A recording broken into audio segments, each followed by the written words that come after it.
Jesus Christ came here to share a message with us that simplified the purpose of this existence, simplified the commandments, simplified our understanding and our relationship to this existence. And he did it in a way that cannot be more simplified. It is love God, love creation, love all things that come from God, and then love your neighbor as yourself. And he said, this is the sum of the law and the prophets. What in the world are we debating as it pertains to this never-ending religious debate? Like, what? Like, when you really look at everything that we're talking about, it has nothing to do with how we treat each other. It has nothing to do with how we coexist. It has nothing to do with our alignment with virtue. It has nothing to do with the nature of reality and our relationship to it. It's all about judgment, and it's all about the ego, and it's all about how we continue to ignorantly divide ourselves on something that is so simple. Just how we coexist optimally.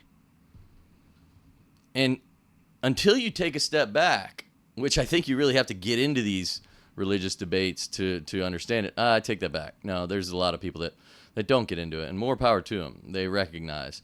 But the fact of the matter is, these debates are never ending. They're ongoing. And when you take a step back and you really ask the difficult question of what is it that we are debating, we're always debating some sort of doctrine, or worse yet, dogma, something that we're supposed to believe. And if we don't believe it, then our soul, our eternal soul, is at risk. When the first message of religion, in line with what Jesus Christ told us, should be, how do we treat each other? How do we treat the least among us? Because how we do that that's our relationship with God reflected in our actions. That's what our focus should be. You can go to a Catholic church for years, and they're not organizing and also like promoting a congregation to work together in some sort of community service. Sure, if you were to ask, there might be some opportunities, but it should be the main message. It should be the part of the mass that is constantly talked about. How do we serve each other? How can you get involved to serve the community and serve your brethren? That's what the focus of religion should be, but instead, it's on the sacraments, and it's on all the outward things. Get baptized, go to confession, be in fear of your relationship with God, go through confirmation, all this stuff. Why is it so severely lacking in the most important thing that ultimately is validated by near-death experiences? People that have a tragic, they end up with a heart attack or a car accident, end up in the hospital, get resuscitated, come back, talk about their experience, and they say it's all about love and how you serve others. That's all it's about. That's what their life review is about. How is it that religion has gone so far down the wrong path and essentially going outward from the kingdom within? If we all searched for the kingdom within and found that unconditional love and resonated with it, love as our being, oneness as the nature of this reality, and this life as an opportunity to make the most of rather than one to fear your eternal state afterwards. If we all did that, the world would be a much better place. Granted, religion would no longer exist, because we wouldn't need religion to exist.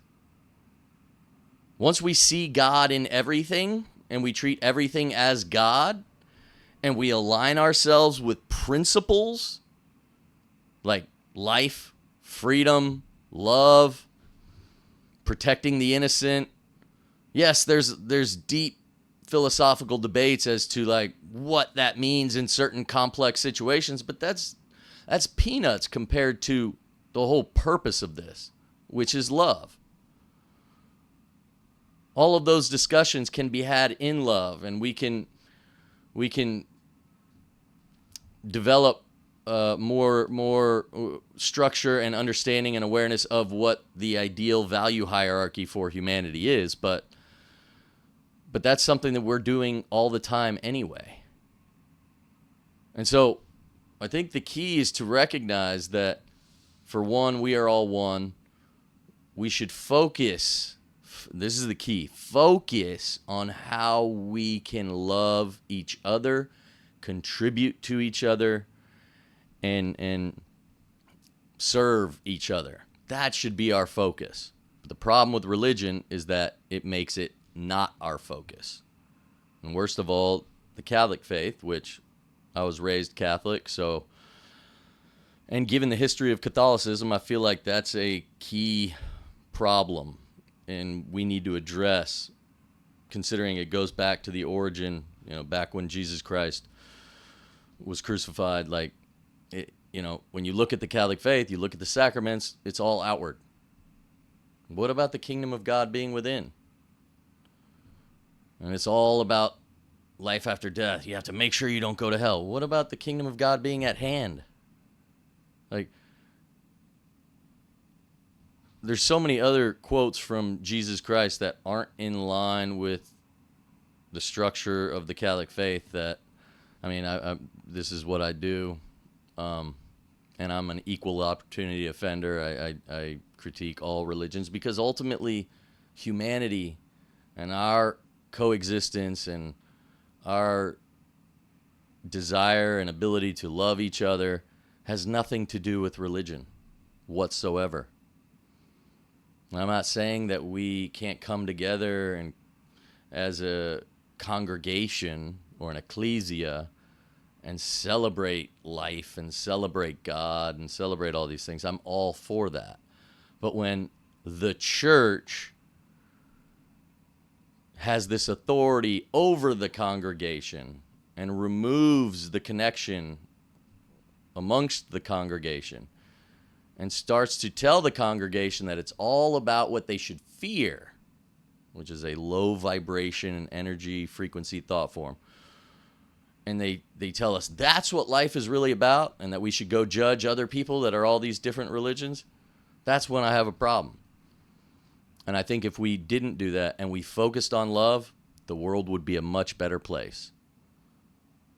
And so, anyway, this is the Raise Our Awareness Revolution, humanity's roar. I do believe that we need to, and inevitably will transcend this religious debate altogether. And that is the only way I believe that humanity will unite. And I look forward to that day. I look working towards that. And I love all y'all. I'm Da Vinci the Truth. Y'all take care.